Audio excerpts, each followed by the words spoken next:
संबंध। इस प्रकार इंद्रिय संयम की आवश्यकता का प्रतिपादन करके अब भगवान साधक का कर्तव्य बताते हुए इंद्रिय संयम को स्थितप्रज्ञ अवस्था का हेतु बतलाते हैं। तानि सर्वाणि संयम्य युक्त आसीत मत्परः वशे हि यस्येन्द्रियाणि तस्य प्रज्ञा प्रतिष्ठिता। इसलिए साधक को चाहिए कि वह उन संपूर्ण इंद्रियों को वश में करके समाहित चित्त हुआ मेरे परायण होकर ध्यान में बैठे, क्योंकि जिस पुरुष की इंद्रियां वश में होती हैं उसकी बुद्धि स्थिर हो जाती है। प्रश्न, यह इंद्रियों के साथ सर्वाणी विशेषण देने का क्या अभिप्राय है? उत्तर, समस्त इंद्रियों को वश में करने की आवश्यकता दिखलाने के लिए सर्वाणी विशेषण दिया गया है, क्योंकि वश में न की हुई एक इंद्रिय भी मनुष्य के मन बुद्धि को विचलित करके साधन में विघ्न उपस्थित कर देती है। अतएव परमात्मा की प्राप्ति चाहने वाले पुरुष को संपूर्ण इंद्रियों को ही भली भांति वश में करना चाहिए। प्रश्न, समाहित चित्त और भगवत परायण होकर ध्यान में बैठने के लिए कहने का क्या भाव है?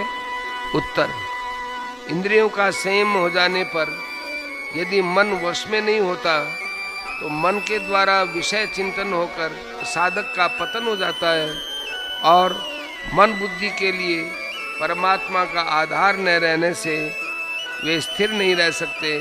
इस कारण समाहित चित्त और भगवत परायण होकर परमात्मा के ध्यान में बैठने के लिए कहा गया है। छठे अध्याय के ध्यान योग के प्रसंग में भी यही बात कही गई है।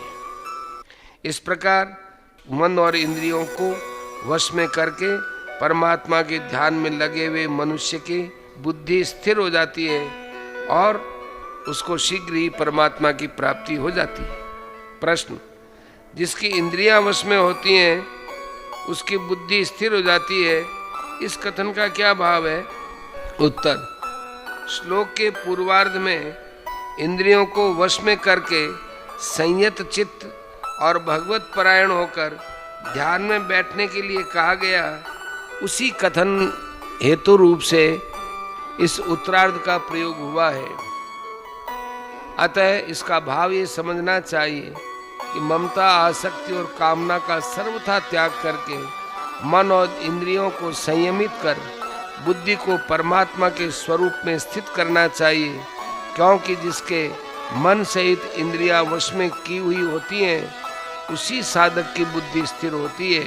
जिसके मन सहित इंद्रियां वश में नहीं है उसकी बुद्धि स्थिर नहीं रह सकती।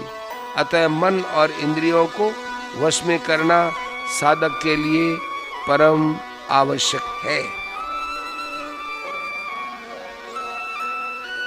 संबंध, उपर्युक्त प्रकार से मन सहित इंद्रियों को वश में न करने से और भगवत परायण न होने से क्या हानि होती है, यह बात अब 2 श्लोकों में बतलाई जाती है। ध्यायतो विषयान् पुंसः संगस्तेषूपजायते संगात् संजायते कामः कामात् क्रोधो भी जायते। विषयों का चिंतन करने वाले पुरुष की उन विषयों में आसक्ति हो जाती है। आसक्ति से उन विषयों की कामना उत्पन्न होती है और कामना में विघ्न पड़ने से क्रोध उत्पन्न होता है।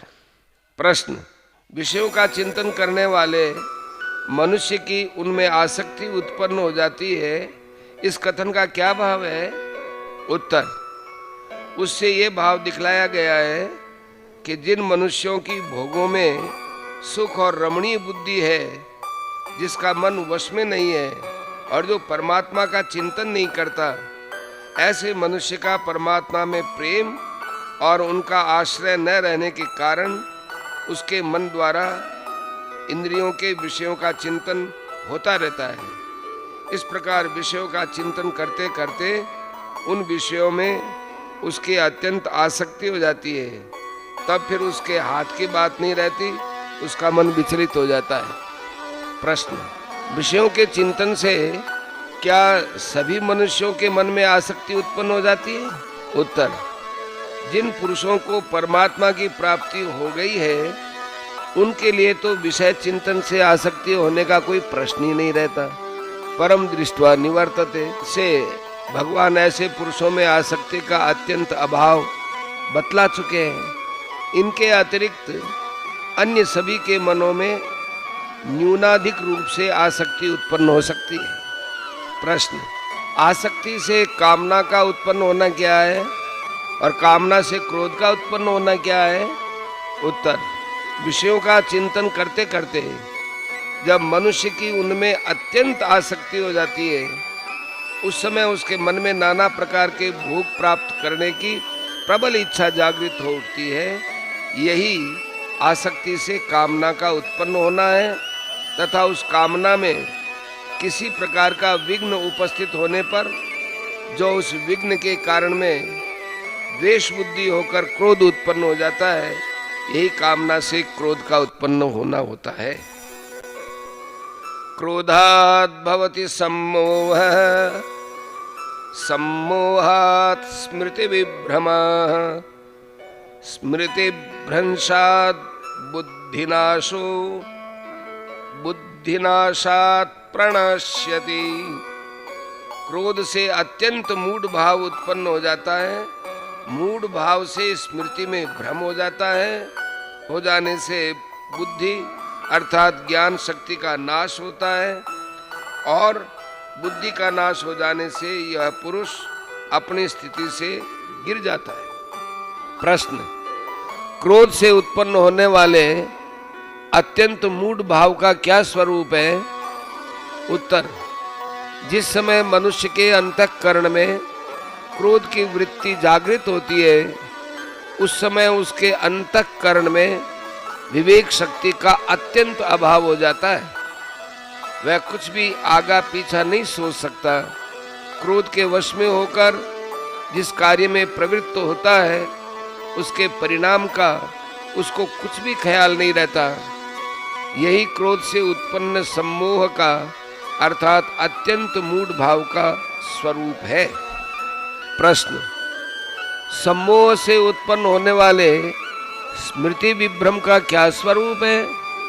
उत्तर, जब क्रोध के कारण मनुष्य के अंतःकरण में मूढ़ भाव बढ़ जाता है तब उसकी स्मरण शक्ति भ्रमित हो जाती है।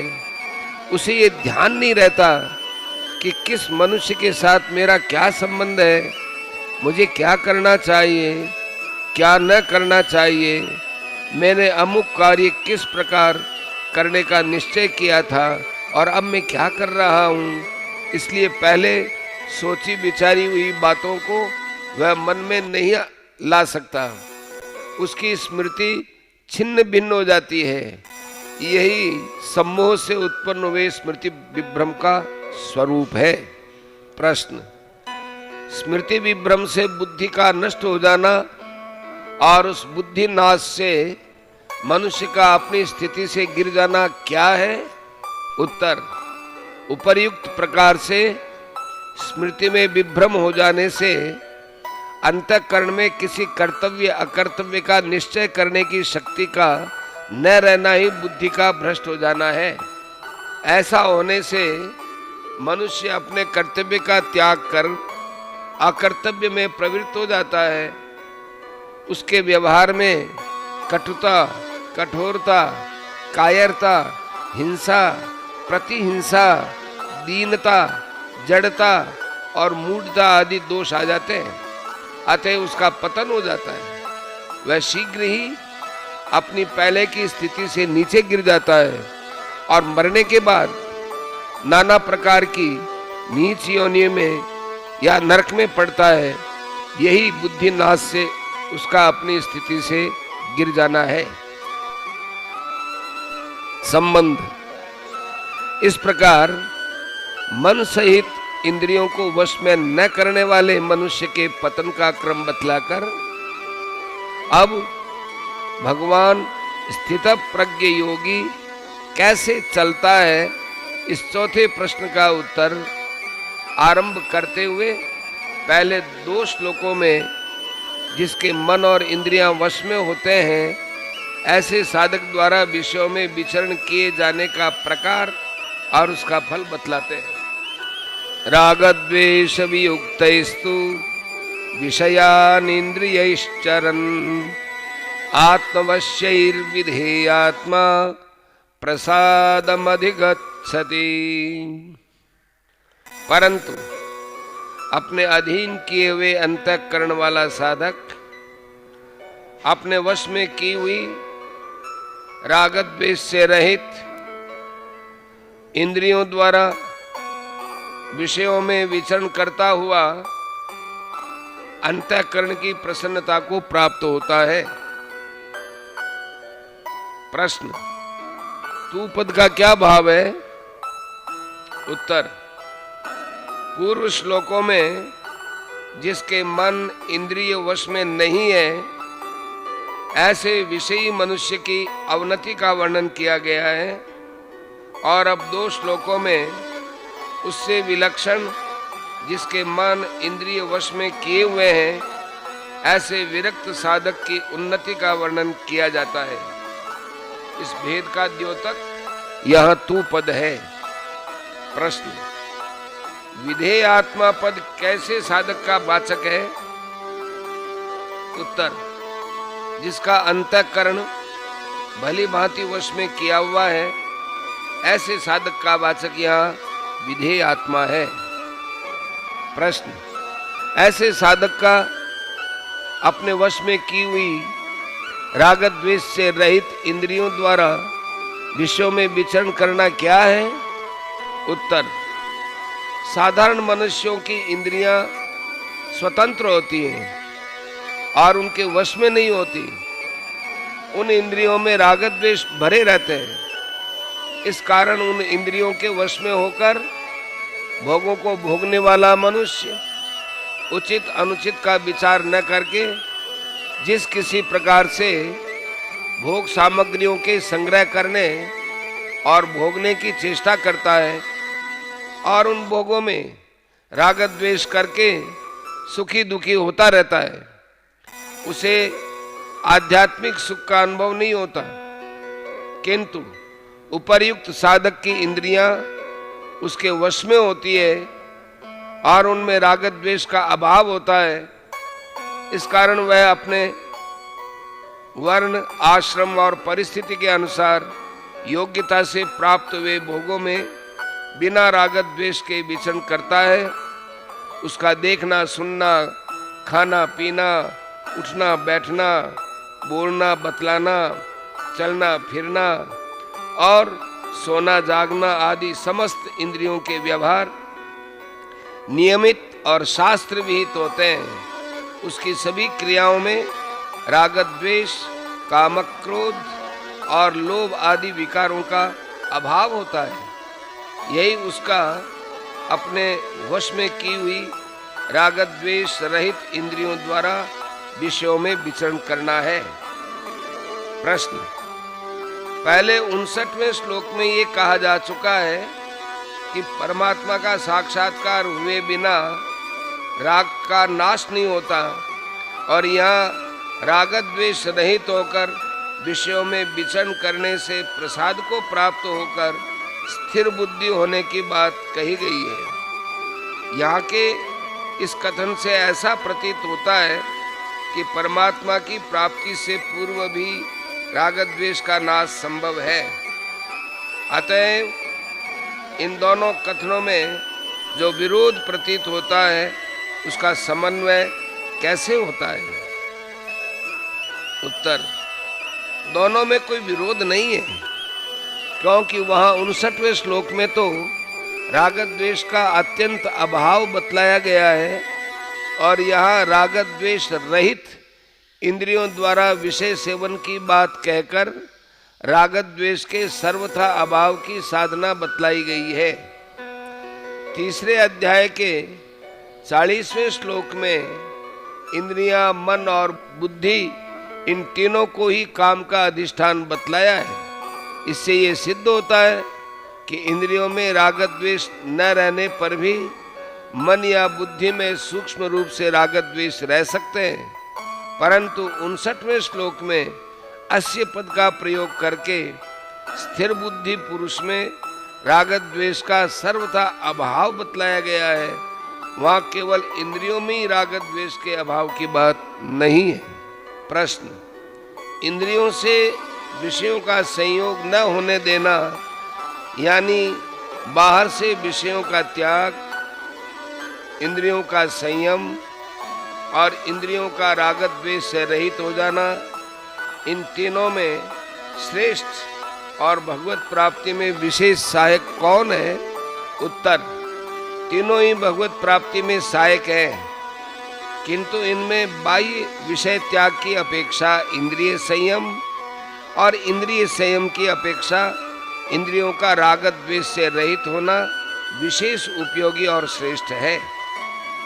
यद्यपि बाह्य विषयों का त्याग भी भगवान की प्राप्ति में सहायक है, परंतु जब तक इंद्रियों का संयम और राग द्वेष का त्याग न हो तब तक केवल बाह्य विषयों के त्याग से विषयों की पूर्ण निवृत्ति नहीं हो सकती और न कोई सिद्धि ही प्राप्त होती है। तथा ऐसी बात भी नहीं कि बाह्य विषयों का त्याग किए बिना इंद्रिय संयम हो ही नहीं सकता, क्योंकि भगवान की पूजा, सेवा, जप और विवेक, वैराग्य आदि दूसरे उपायों से सहज ही इंद्रिय संयम हो जाता है एवं इंद्रिय संयम हो जाने पर अनायास ही विषयों का त्याग किया जा सकता है। इंद्रियां जिसके वश में है वह चाहे जब चाहे जिस विषय का त्याग कर सकता है, इसलिए बाह्य विषय त्याग की अपेक्षा इंद्रिय संयम श्रेष्ठ है। इस प्रकार इंद्रिय संयम भी भगवत प्राप्ति में सहायक है, परंतु इंद्रियों के राग द्वेष का त्याग हुए बिना केवल इंद्रिय संयम से विषयों की पूर्णतया निवृत्ति होकर वास्तव में परमात्मा की प्राप्ति नहीं होती। और ऐसी बात भी नहीं कि बाह्य विषय त्याग तथा इंद्रिय संयम हुए बिना विषयों के राग द्वेष का त्याग हो ही नहीं सकता हो।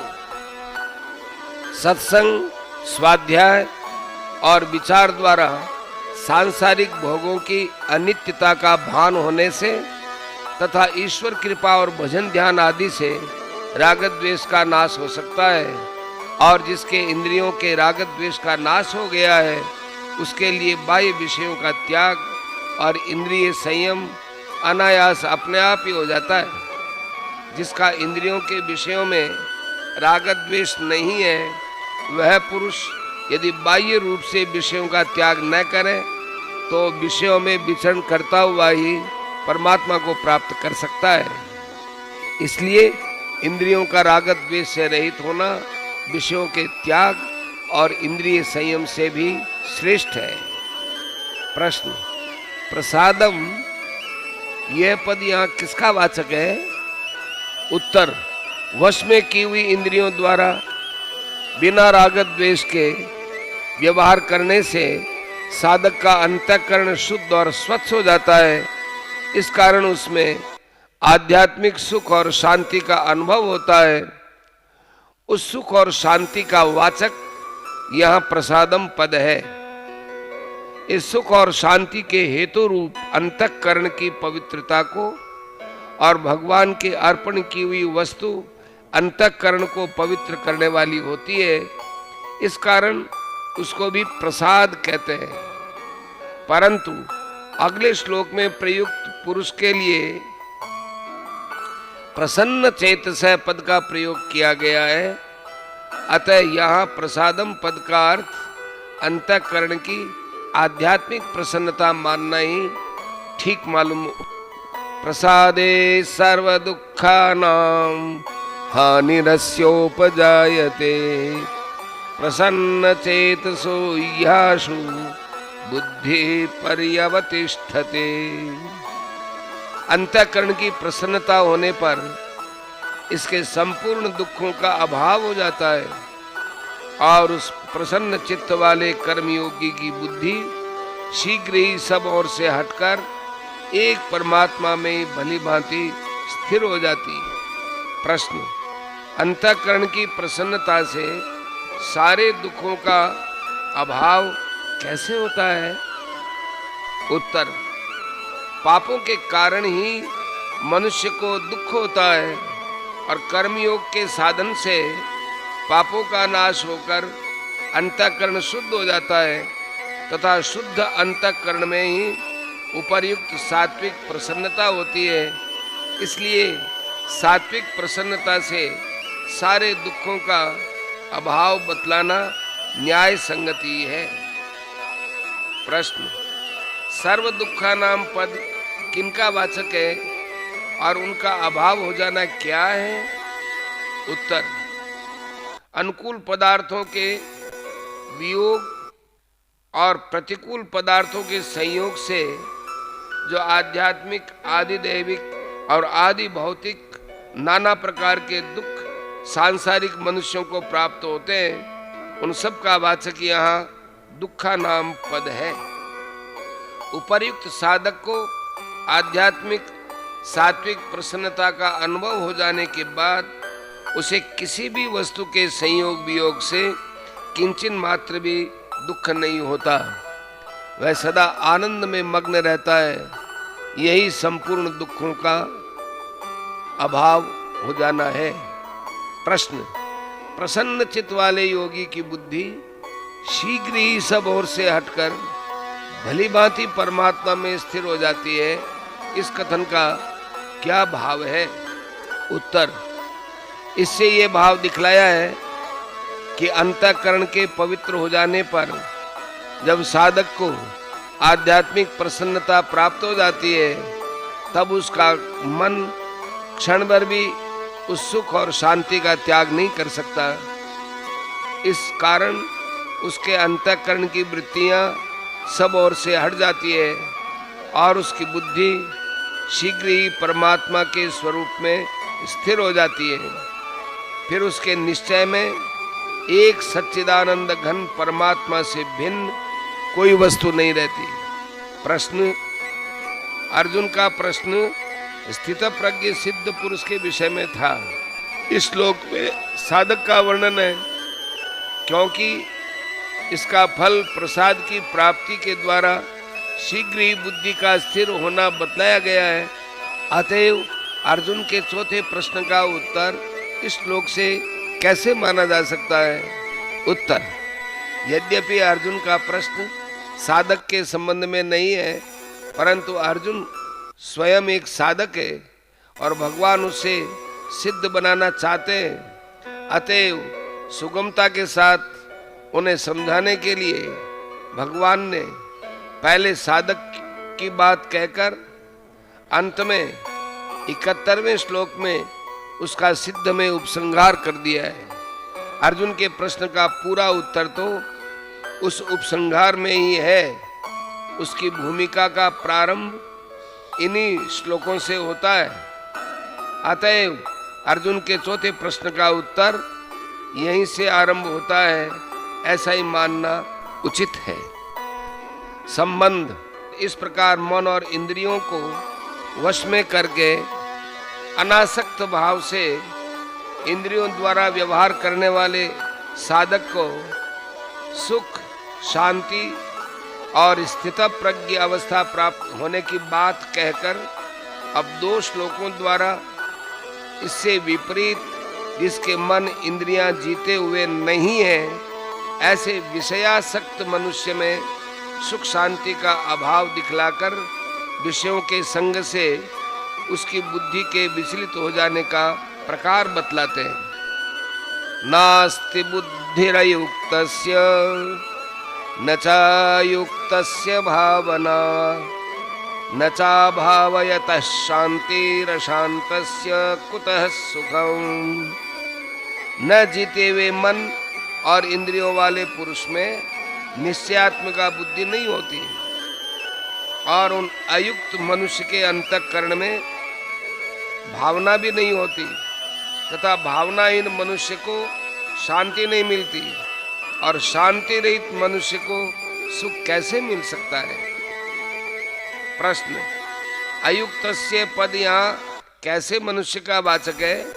उत्तर, जिसके मन और इंद्रिय वश में किए हुए नहीं है एवं जिसकी इंद्रियों के भोगों में अत्यंत आसक्ति है, ऐसे विषयासक्त अविवेकी मनुष्य का वाचक यह अयुक्तस्य पद है। प्रश्न, अयुक्त में बुद्धि नहीं होती, इस कथन का क्या भाव है? उत्तर, इससे ये भाव दिखलाया गया है कि 41वें श्लोक में वर्णित निश्चयात्मिका बुद्धि उसमें नहीं होती। नाना प्रकार के भोगों की आसक्ति और कामना के कारण उसका मन विक्षिप्त रहता है। इस कारण वह अपने कर्तव्य का निश्चय करके परमात्मा के स्वरूप में बुद्धि को स्थिर नहीं कर सकता है। प्रश्न, अयुक्त के अंतःकरण में भावना भी नहीं होती, इस कथन का क्या भाव है? उत्तर, इससे ये भाव दिखलाया गया है कि मन और इंद्रियों के अधीन रहने वाले विषयासक्त मनुष्य में निश्चयात्मिका बुद्धि नहीं होती। इसमें तो कहना ही क्या, उसमें भावना भी नहीं होती। अर्थात परमात्मा के स्वरूप में बुद्धि का स्थिर होना तो दूर रहा, विषयों में आसक्ति होने के कारण वह परमात्मा स्वरूप का चिंतन भी नहीं कर सकता। उसका मन निरंतर भोगों में ही रमण करता रहता है। प्रश्न, उस भावनाहीन मनुष्य को शांति नहीं मिलती, इस कथन का क्या भाव है? उत्तर, इसमें यह भाव दिखलाया गया है कि परम आनंद और शांति के समुद्र परमात्मा का चिंतन न होने के कारण अयुक्त मनुष्य का चित्त निरंतर विक्षिप्त रहता है। उसमें राग द्वेष, काम क्रोध और लोभ ईर्ष्या आदि के कारण हर समय जलन और व्याकुलता बनी रहती है। अतएव उसको शांति नहीं मिलती। प्रश्न, शांति रहित मनुष्य को सुख कैसे मिल सकता है, इस कथन का क्या भाव है? उत्तर, इससे ये भाव दिखलाया गया है कि चित्त में शांति का प्रादुर्भाव हुए बिना कहीं किसी भी अवस्था में किसी भी उपाय से मनुष्य को सच्चा सुख नहीं मिल सकता। विषय और इंद्रियों के संयोग से तथा निद्रा, आलस्य और प्रमाद में भ्रम से जो सुख की प्रतीति होती है वह वास्तव में सुख नहीं है, वह तो दुख का हेतु होने से वस्तुतः दुख ही है। इंद्रियाणाम हि चरताम यन्मनोनुविधीयते तदस्य हरति प्रज्ञाम वायुर्नावमिमां भसी। क्योंकि जैसे जल में चलने वाली नाव को वायु हर लेती है, वैसे ही विषयों में विचरती हुई इंद्रियों में से मन जिस इंद्रिय के साथ रहता है वह एक ही इंद्रिय इस अयुक्त पुरुष की बुद्धि को हर लेती है। प्रश्न, ही शब्द का क्या भाव है? उत्तर, पूर्व श्लोक में ये बात कही गई है कि अयुक्त मनुष्य में निश्चल बुद्धि, भावना, शांति और सुख नहीं होते। उसी बात को स्पष्ट करने के लिए इन सब के न होने का कारण इस श्लोक में बतलाया गया है। इसी भाव का द्योतक हेतुवाचक ही पद है। प्रश्न, जल में चलने वाली नौका और वायु का दृष्टांत देकर यहाँ क्या बात कही गई है? उत्तर, दृष्टांत में नौका के स्थान में बुद्धि है, वायु के स्थान में जिसके साथ मन रहता है वह इंद्रिय है। जलाशय के स्थान में संसार रूप समुद्र है और समुद्र के स्थान में शब्दादि समस्त विषयों का समुदाय है। जल में अपने गंतव्य स्थान की ओर जाती हुई नौका को प्रबल वायु दो प्रकार से विचलित करती है। या तो उसे पथभ्रष्ट करके जल की भीषण तरंगों में भटका देती है या अगाध समुद्र में डुबो देती है। किंतु यदि चतुर मल्लाह उस वायु की क्रिया को अपने अनुकूल बना लेता है तो फिर वह वायु उस नौका को पथभ्रष्ट नहीं कर सकती, बल्कि उसे गंतव्य स्थान पर पहुंचाने में सहायता करती है।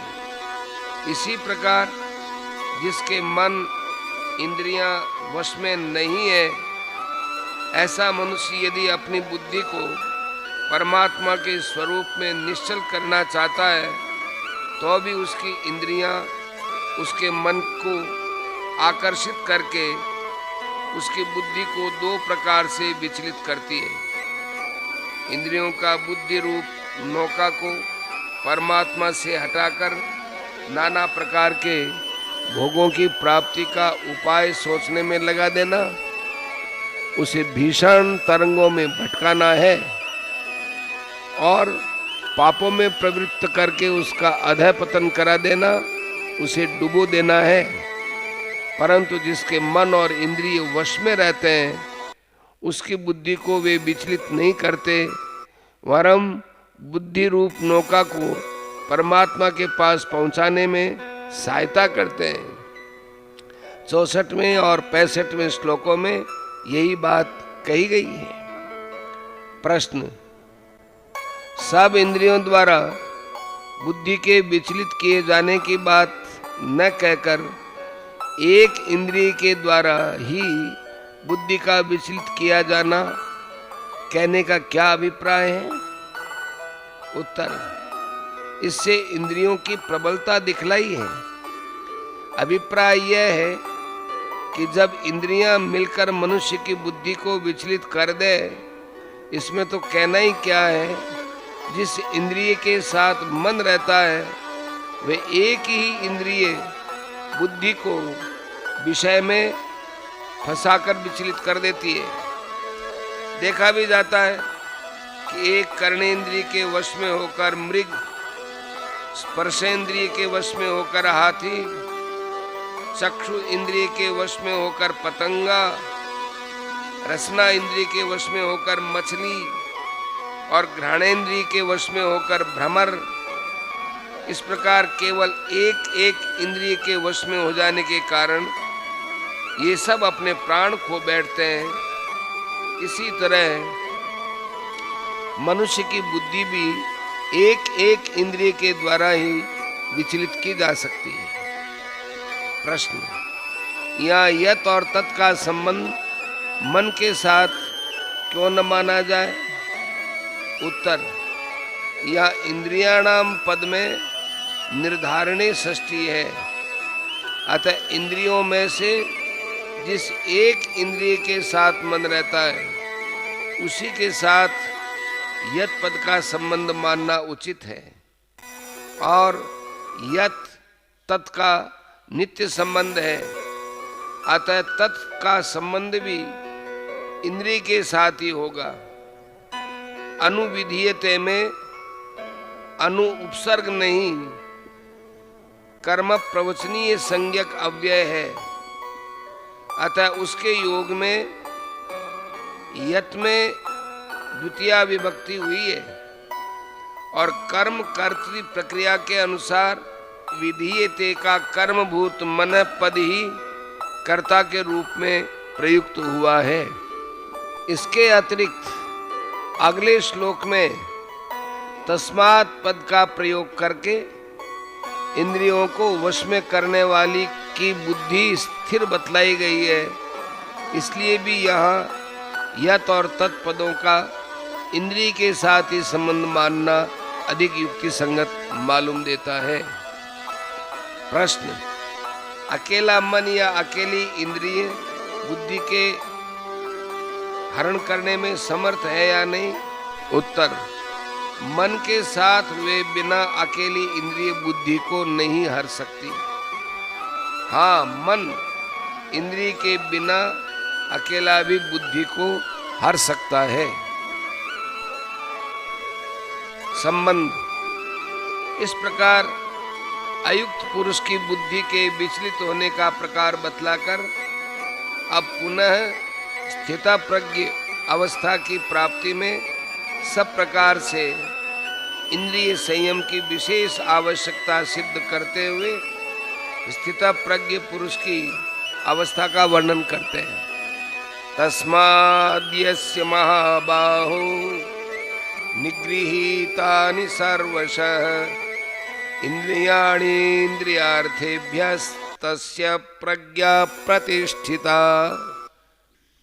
इसलिए हे महाबाहो, जिस पुरुष की इंद्रियां इंद्रियों के विषयों से सब प्रकार निग्रह की हुई है, उसी की बुद्धि स्थिर है। प्रश्न, तस्मात् पद का क्या अभिप्राय है? उत्तर, पूर्व श्लोक में ये बात कही गई है कि जिसके मन और इंद्रियां वश में नहीं है, उस विषयासक्त मनुष्य की इंद्रियां उसके मन को विषयों में आकर्षित करके बुद्धि को विचलित कर देती है, स्थिर नहीं रहने देती।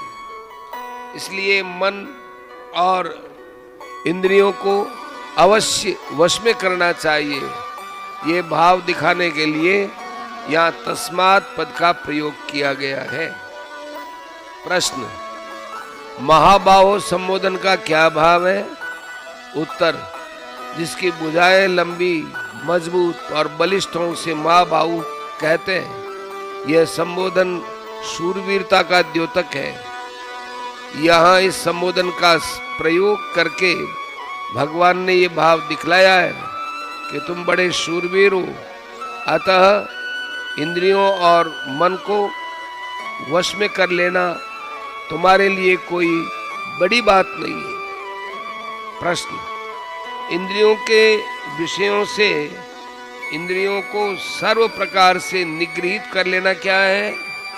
उत्तर, श्रोत्रादि समस्त इंद्रियों के जितने भी शब्दादि विषय हैं, उन विषयों में बिना किसी रुकावट के प्रवृत्त हो जाना इंद्रियों का स्वभाव है। क्योंकि अनादिकाल से जीव इन विषयों के द्वारा विषयों को भोगता आया है। इस कारण इंद्रियों की उनमें आसक्ति हो गई है। इंद्रियों की इस स्वाभाविक प्रवृत्ति को सर्वथा रोक देना, उनके असली लोलुप स्वभाव को परिवर्तित कर देना, उनमें विषयासक्ति का अभाव कर देना और मन बुद्धि को विचलित करने की शक्ति न रहने देना, यही उनको उनके विषय से सर्वथा निगृहित कर लेना है। इस प्रकार जिसकी इंद्रियां वश में की हुई होती हैं, वह पुरुष जब ध्यान काल में इंद्रियों की क्रियाओं का त्याग कर देता है, उस समय उसकी कोई भी इंद्रिय न तो किसी भी विषय को ग्रहण कर सकती है और न अपनी सूक्ष्म वृत्तियों द्वारा मन में विक्षेप ही उत्पन्न कर सकती है। उस समय वे मन में तद्रूप सी हो जाती हैं और व्युत्थान काल में जब वह देखना, सुनना आदि इंद्रियों की क्रिया करता है, उस समय वे बिना आसक्ति के नियमित रूप से यथा योग्य शब्दादि विषयों को ग्रहण करती है। किसी भी विषय में उसके मन को आकर्षित नहीं कर सकती, वरम मन का ही अनुसरण करती है। स्थितप्रज्ञ पुरुष लोक संग्रह के लिए जिस इंद्रिय के द्वारा जितने समय तक जिस शास्त्र सम्मत विषयों को ग्रहण करना उचित समझता है, वही इंद्रिय उतने ही समय तक उसी विषय को ग्रहण करती है। उसके विपरीत कोई भी इंद्रिय किसी भी विषय को ग्रहण नहीं कर सकती। इस प्रकार जो इंद्रियों पर पूर्ण आधिपत्य कर लेता है, उसकी स्वतंत्रता को सर्वथा नष्ट करके उनको अपने अनुकूल बना लेना है। यही इंद्रियों के विषयों से इंद्रियों को सब प्रकार से निवृत्त कर लेना है। प्रश्न, 58वें श्लोक का और इस श्लोक का उत्तरार्ध एक ही है। फिर वहाँ पूर्वार्ध में संगर्ते और इस श्लोक में निगृहीतानि पद का प्रयोग करके दोनों में क्या अंतर दिखलाया है? उत्तर, 58वें श्लोक में भगवान अर्जुन के किमासीत कैसे बैठता है, इस तीसरे प्रश्न का उत्तर देते हुए स्थितप्रज्ञ पुरुष की अक्रिय अवस्था का वर्णन कर रहे हैं। इसलिए वहाँ कछुए का दृष्टांत देकर संघरते पद से विषयों से हटा लेना कहा गया है। बाह्य रूप से इंद्रियों को विषयों से हटा लेना तो साधारण मनुष्य के द्वारा भी बन सकता है, परंतु वहाँ के हटा लेने में विलक्षणता है, क्योंकि वह स्थितप्रज्ञ पुरुष का लक्षण है। अतएव आसक्ति रहित मन और इंद्रियों का संयम भी इस हटा लेने के साथ ही है। और यहाँ भगवान स्थितप्रज्ञ की स्वाभाविक अवस्था का वर्णन करते हैं, इसलिए यहाँ निगृहीतानि पद आया है। विषयों की आसक्ति से रहित होने पर ही सब ओर से मन इंद्रियों का ऐसा निग्रह होता है। नि उपसर्ग और सर्वशय विशेषण से भी यही सिद्ध होता है। अतः दोनों की वास्तविक स्थिति में कोई अंतर न होने पर भी वहाँ अक्रिय अवस्था का वर्णन है और यहाँ सब समय की साधारण अवस्था का, यही दोनों में अंतर है। प्रश्न, उसकी बुद्धि स्थिर है, इस कथन का क्या भाव है? उत्तर, इससे ये भाव दिखलाया गया है कि जिसकी मन सहित समस्त इंद्रियां उपर्युक्त प्रकार से वश में की हुई है, उसी की बुद्धि स्थिर है। जिसके मन और इंद्रियां वश में नहीं है, उसकी बुद्धि स्थिर नहीं रह सकती। संबंध, इस प्रकार मन और इंद्रियों के संयम न करने में हानि और संयम करने में लाभ दिखलाकर तथा स्थितप्रज्ञ अवस्था प्राप्त करने के लिए राग द्वेष के त्याग पूर्वक मन सहित इंद्रियों के संयम की विशेष आवश्यकता का प्रतिपादन करके स्थितप्रज्ञ पुरुष की अवस्था का वर्णन किया है। अब साधारण विषयासक्त मनुष्यों में और मन इंद्रियों का संयम करके परमात्मा को प्राप्त हुए स्थिर बुद्धि संयमी पुरुष में क्या अंतर है, इस बात को रात और दिन के दृष्टांत से समझाते हुए उनकी स्वाभाविक स्थिति का वर्णन करते हैं। या निशा सर्वभूतानां तस्यां जागर्ति संयमी यस्यां जाग्रति भूतानि सा निशा पश्यतो मुने। संपूर्ण प्राणियों के लिए जो रात्रि के समान है, उस नित्य ज्ञान स्वरूप परमानंद की प्राप्ति में स्थितप्रज्ञ योगी जागता है, और जिस नाशवान सांसारिक सुख की प्राप्ति में सब प्राणी जागते हैं, परमात्मा के तत्व को जानने वाले मुनि के लिए वह रात्रि के समान है। प्रश्न, यहाँ संयमी पद किसका वाचक है?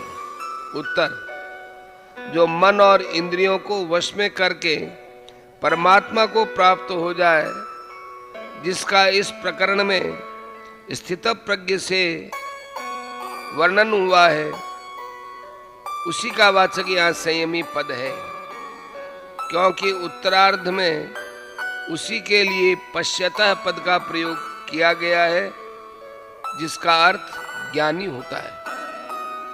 प्रश्न, यहाँ संपूर्ण प्राणियों की रात्रि के समान क्या है और उसमें स्थितप्रज्ञ योगी का जागना क्या है? उत्तर, अज्ञानी और ज्ञानियों के अनुभव में रात और दिन के सदृश अत्यंत विलक्षणता है।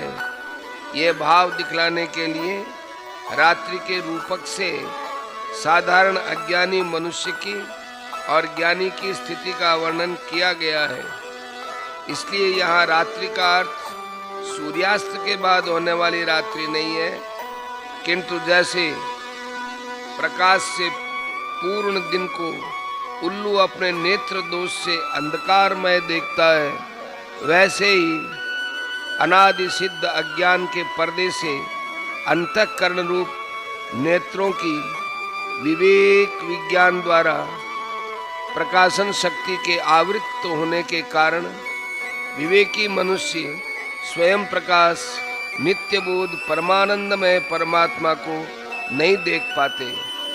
उस परमात्मा की प्राप्ति रूप सूर्य के प्रकाशित होने से जो परम शांति और नित्य आनंद का प्रत्यक्ष अनुभव होता है, वो वास्तव में दिन के भांति प्रकाशमय होते हुए भी परमात्मा के गुण, प्रभाव, रहस्य और तत्व को न जानने वाले अज्ञानियों के लिए रात्रि है, यानी रात्रि के समान है, क्योंकि वे उस ओर से सर्वदा सोए हुए हैं। उनको उस परमानंद का कुछ पता ही नहीं है। यह परमात्मा की प्राप्ति में ही यहाँ संपूर्ण प्राणियों की रात्रि है।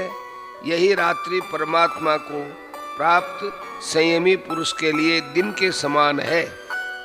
स्थितप्रज्ञ पुरुष का जो सच्चिदानंद घन परमात्मा के स्वरूप को प्रत्यक्ष करके निरंतर उसी में स्थित रहना है, यही उसका उस संपूर्ण प्राणियों की रात्रि में जागना है।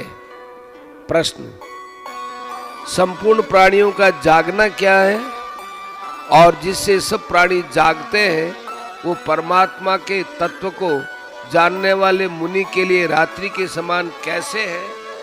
उत्तर: यद्यपि इस लोक और परलोक में जितने भी भोग हैं सब नाशवान, क्षणिक, अनित्य और दुख स्वरूप हैं, तथापि अनादि सिद्ध अंधकारमय अज्ञान के कारण विषयासक्त मनुष्य उनको नित्य और सुख रूप मानते हैं। उनकी दृष्टि में विषय भोग से बढ़कर और कोई सुख नहीं है। इस प्रकार भोगों में आसक्त होकर उन्हें प्राप्त करने की चेष्टा में लगे रहना और उनकी प्राप्ति में आनंद का अनुभव करना, यही उन संपूर्ण प्राणियों का उनमें जागना है।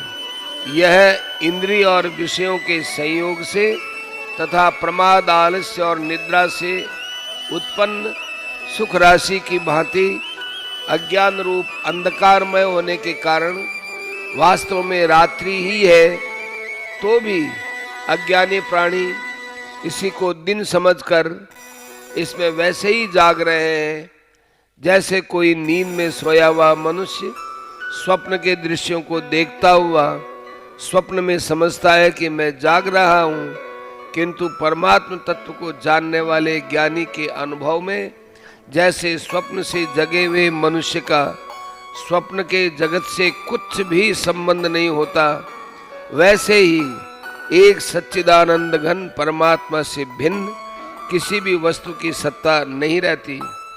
वह ज्ञानी इस दृश्य जगत के स्थान में इसके अधिष्ठान स्वरूप परमात्म तत्व को ही देखता है। अतएव उसके लिए समस्त सांसारिक भोग और विषयानंद रात्रि के समान है। संबंध: इस प्रकार रात्रि के रूपक से ज्ञानी और अज्ञानियों की स्थिति का भेद दिखलाकर अब समुद्र की उपमा से ये भाव दिखलाते हैं कि ज्ञानी परम शांति को प्राप्त होता है और भोगों की कामना वाला अज्ञानी पुरुष शांति को प्राप्त नहीं होता। आपूर्यमाणमचल प्रतिष्ठम समुद्रमापः प्रविशन्ति यद्वत् तद्वत् कामायं प्रविशन्ति सर्वे स शान्तिमाप्नोति न काम कामी। जैसे नाना नदियों के जल सब ओर से परिपूर्ण अचल प्रतिष्ठा वाले समुद्र में उसको विचलित न करते हुए ही समा जाते हैं, वैसे ही सब भोग जिस स्थितप्रज्ञ पुरुष में किसी प्रकार का विकार उत्पन्न किए बिना ही समा जाते हैं, वही पुरुष परम शांति को प्राप्त होता है, भोगों की इच्छा करने वाला नहीं। प्रश्न, स्थितप्रज्ञ ज्ञानी के साथ समुद्र की उपमा देकर यहाँ क्या भाव दिखलाया गया है? उत्तर, किसी भी जड़ वस्तु की उपमा देकर स्थितप्रज्ञ पुरुष की वास्तविक स्थिति का पूर्णतया वर्णन करना संभव नहीं है, तथापि उपमा द्वारा उस स्थिति के किसी अंश का लक्ष्य कराया जा सकता है। अतः समुद्र की उपमा से ये भाव समझना चाहिए कि जिस प्रकार समुद्र आपूर्यमाणम यानी अथाह जल से परिपूर्ण हो रहा है, उसी प्रकार स्थितप्रज्ञ अत्यंत आनंद से परिपूर्ण है। जैसे समुद्र को जल की आवश्यकता नहीं है, वैसे ही स्थितप्रज्ञ पुरुष को भी किसी सांसारिक सुख भोग की तनिक भी आवश्यकता नहीं है, वह सर्वथा आप्त काम है। जिस प्रकार समुद्र की स्थिति अचल है, भारी से भारी आंधी तूफान आने पर या नाना प्रकार से नदियों के जल प्रवाह उसमें प्रविष्ट होने पर भी वह अपनी स्थिति से विचलित नहीं होता, मर्यादा का त्याग नहीं करता, उसी प्रकार परमात्मा के स्वरूप में स्थित योगी की स्थिति भी सर्वथा अचल होती है। बड़े से बड़े सांसारिक सुख दुखों का संयोग वियोग होने पर भी उसकी स्थिति में जरा भी अंतर नहीं पड़ता। वह सच्चिदानंद घन परमात्मा में नित्य निरंतर अटल और एक रस स्थित रहता है। प्रश्न, सर्वे विशेषण के सहित कामा पद यहाँ किसका वाचक है और उनका समुद्र में जलों के भांति स्थित प्रज्ञ में समा जाना क्या है? उत्तर, यहाँ सर्वे विशेषण सहित कामा पद काम्यन्ते इति कामा, अर्थात जिनके लिए कामना की जाए उनका नाम काम होता है।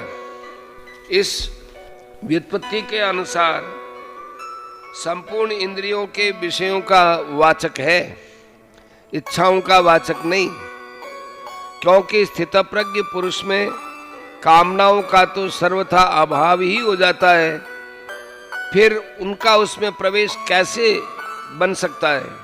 अतएव जैसे समुद्र को जल की आवश्यकता न रहने पर भी अनेक नद नदियों के जल प्रवाह उसमें प्रवेश करते रहते हैं, परंतु नदी और सरोवर के भांति न तो समुद्र में बाढ़ आती है और न वह अपनी स्थिति से विचलित होकर मर्यादा का ही त्याग करता है।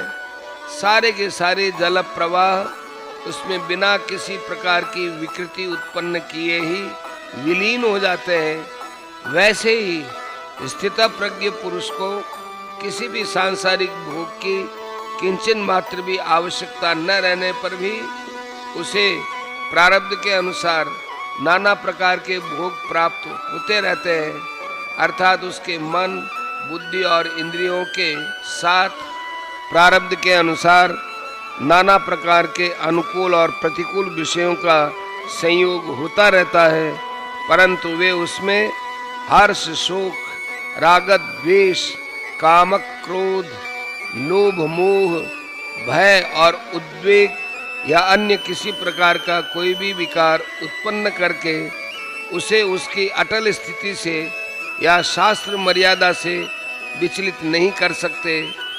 उनके संयोग से उसकी स्थिति में कभी किंचन मात्र भी अंतर नहीं पड़ता। वे बिना किसी प्रकार का क्षोभ उत्पन्न किए ही उसके परमानंदमय स्वरूप में तद्रूप होकर विलीन हो जाते हैं।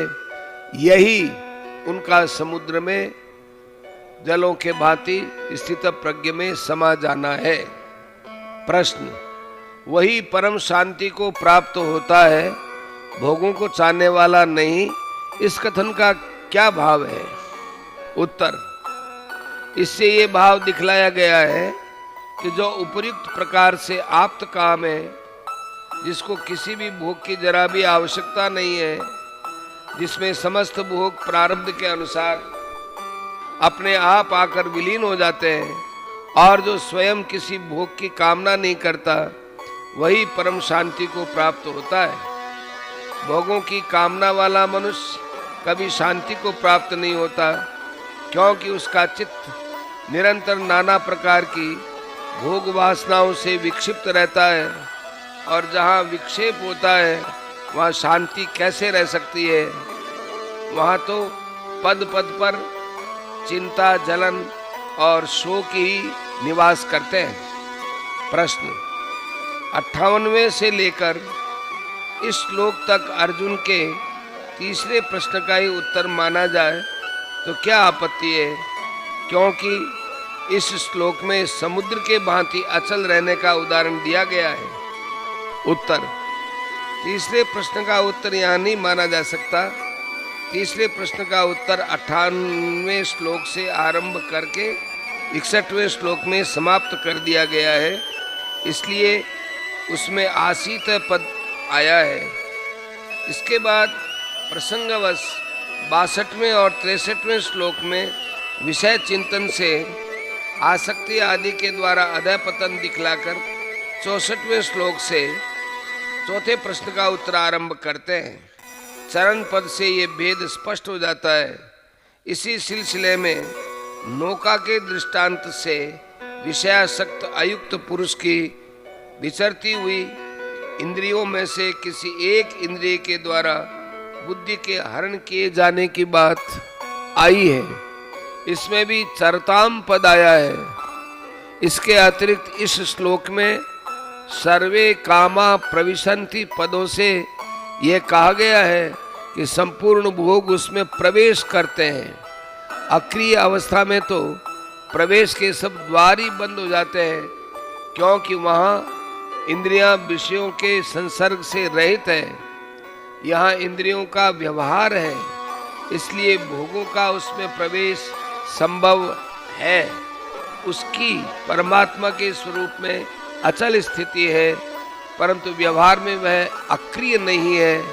अतएव यहाँ चौथे प्रश्न का उत्तर मानना ही युक्ति युक्त है।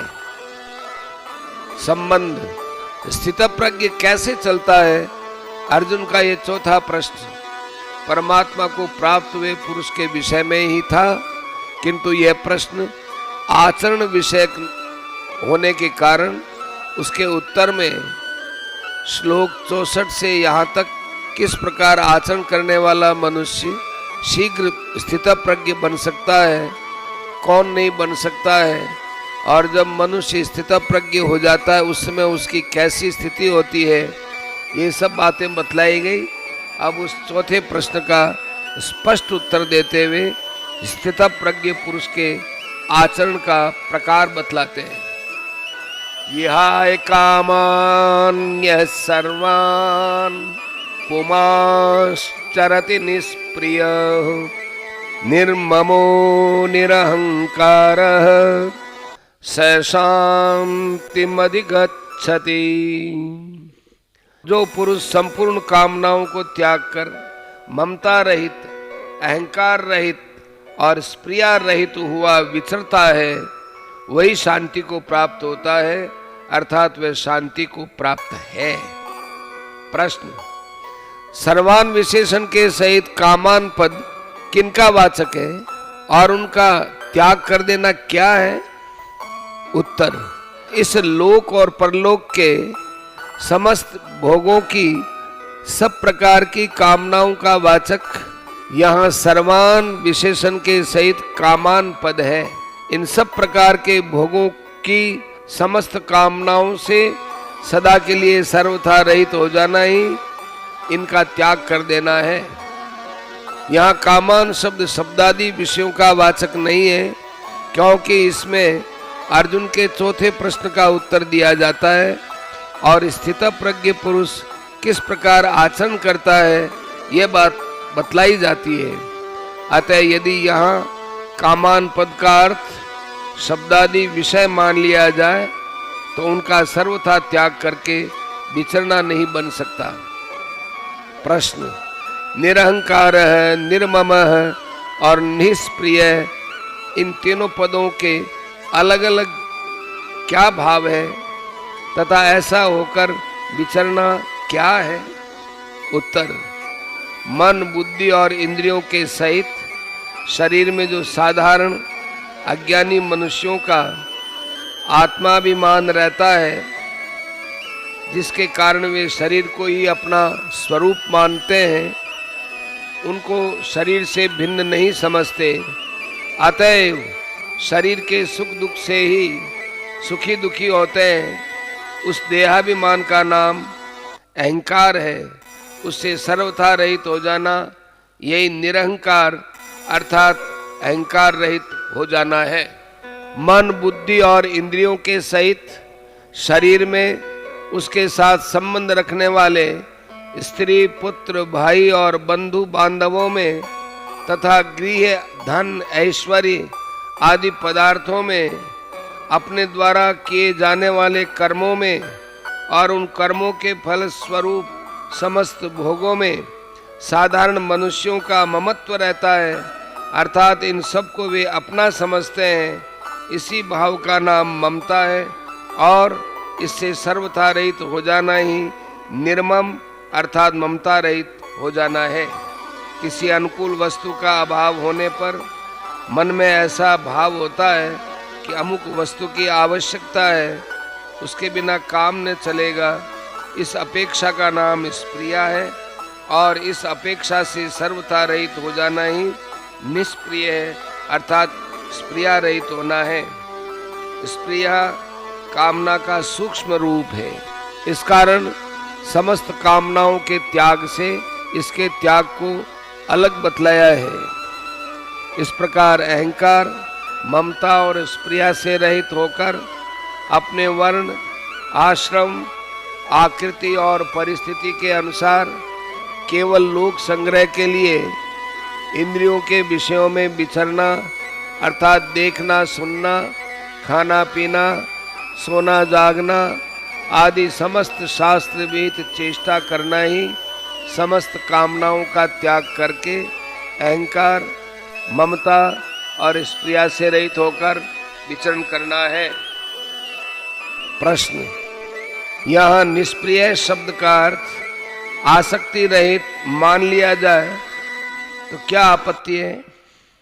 उत्तर, स्प्रिया आसक्ति का ही कार्य है, इसलिए यहाँ स्प्रिया का अर्थ आसक्ति मानने में कोई दोष तो नहीं है, परंतु स्प्रिया शब्द का अर्थ वस्तुतः सूक्ष्म कामना है, आसक्ति नहीं। अतएव आसक्ति न मानकर उसे कामना का ही सूक्ष्म स्वरूप समझना चाहिए। प्रश्न, कामना और स्प्रिया से रहित बतलाने के बाद फिर निर्मम और निरहंकार कहने से क्या प्रयोजन है? उत्तर, यहाँ पूर्ण शांति को प्राप्त सिद्ध पुरुष का वर्णन है, इसलिए वे उसे निष्काम और निष्प्रिय के साथ ही निर्मम और निरहंकार भी बतलाया गया है, क्योंकि अधिकांश में निष्काम और निष्प्रिय होने पर भी यदि किसी पुरुष में ममता और अहंकार रहते हैं तो वह सिद्ध पुरुष नहीं है, और जो मनुष्य निष्काम, निष्प्रिय एवं निर्मम होने पर भी अहंकार रहित नहीं है वह भी सिद्ध नहीं है। अहंकार के नाश से ही सबका नाश है। जब तक कारण रूप अहंकार बना है तब तक कामना, स्प्रिया और ममता भी किसी न किसी रूप में रह ही सकती है, और जब तक किंचन मात्र भी कामना, स्प्रिया, ममता और अहंकार है तब तक पूर्ण शांति की प्राप्ति नहीं होती। यहाँ शांतिम अधिगच्छति वाक्य से भी पूर्ण शांति की ही बात सिद्ध होती है। इस प्रकार की पूर्ण और नित्य शांति समता और अहंकार के रहते कभी प्राप्त नहीं होती। इसलिए निष्काम और निष्प्रिय कहने के बाद भी निर्मम और निरहंकार कहना उचित है। प्रश्न, ऐसा मानने से तो एक निरहंकार शब्द ही पर्याप्त था, फिर निष्काम, निष्प्रिय और निर्मम कहने की क्यों आवश्यकता हुई? उत्तर, यह ठीक है कि निरहंकार होने पर कामना, स्प्रिया और ममता भी नहीं रहती, क्योंकि अहंकार ही सबका मूल कारण है। कारण के अभाव में कार्य का अभाव अपने आप ही सिद्ध है।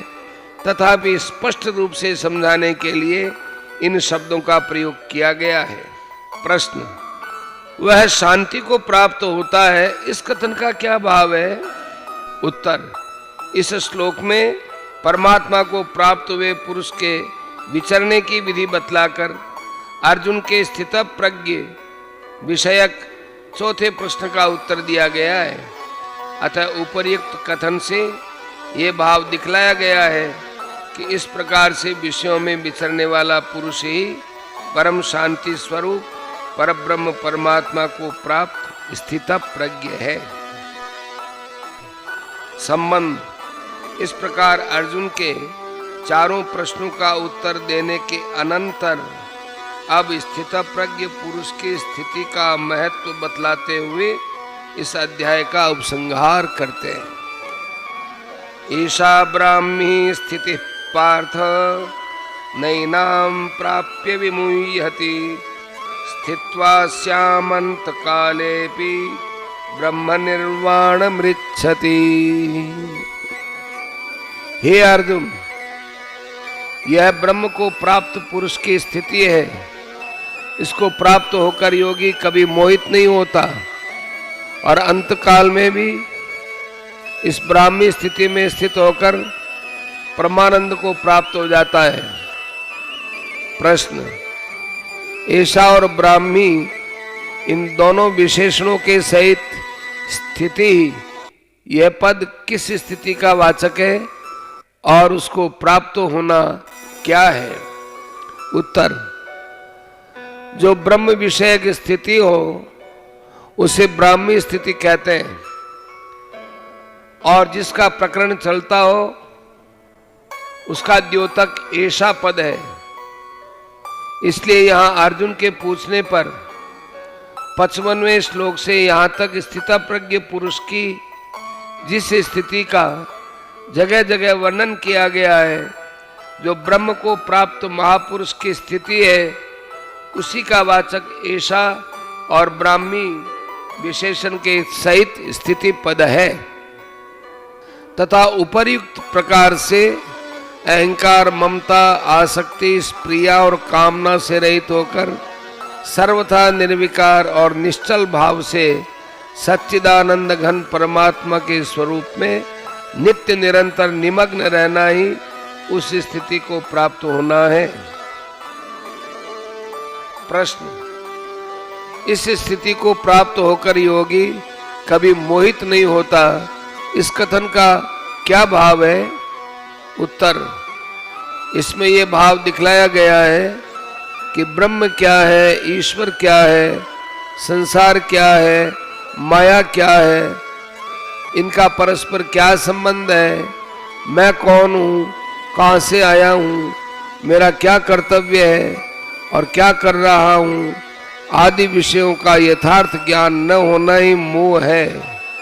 यह मोह जीव को अनादिकाल से है।